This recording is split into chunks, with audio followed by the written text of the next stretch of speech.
Alors, donc je vous montre à présent le résultat du programme que j'ai écrit. Donc, comme vous le voyez, comme je vous l'ai dit, j'avais préparé une vue database où j'ai regroupé en fait toutes les informations qu'il faut, le client, l'ID, la banque et tout. Et j'ai créé également une vue client. Et par la suite, j'ai mis en place un dashboard qui est très simple, très basique. Et ici, en fait, comme je l'ai dit, il faut occuper le sort du client par ID. Donc, si par exemple j'exécute mon programme ici, voilà, automatiquement, en fait, qu'est-ce qu'il fait? Il me récupère la banque concernée, le client concerné, le montant qu'il y a dans le compte et le sens de ce montant. Donc, il en est de même pour tout le reste, si ce n'est pas quel ID, si je clique, voilà, il me donne le montant concerné, ainsi de suite. Après, là, comme on le voit, c'est le solde des clients par référence ID.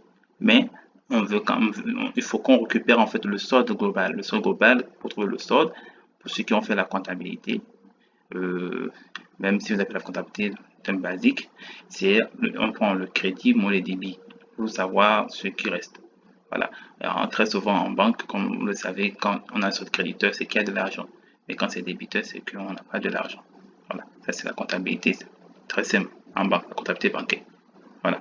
Donc, dans notre cas ici, donc pour cela, j'ai créé un autre programme, comme je vous l'ai montré dans la vidéo précédente, un programme de solde global client, qui aura pour but de quoi? De récupérer en fait, en fonction du client et de la banque concernée, le solde global que ce client a dans le compte.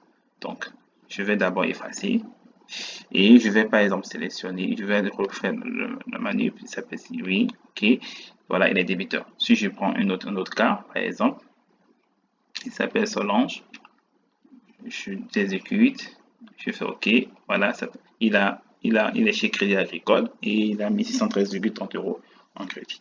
Ça, je l'ai fait grâce à quoi? À la fonction SommScience.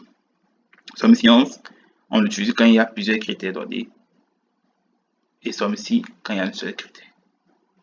Et comme vous allez remarquer ici, dans la cellule à compte, il n'y a pas de formule.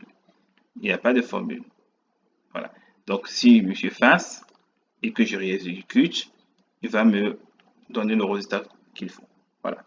Donc, refaites le programme chez vous et peu importe n'importe quelle base de données et dites-moi si vous réussissez en commentaire. Merci et à la prochaine.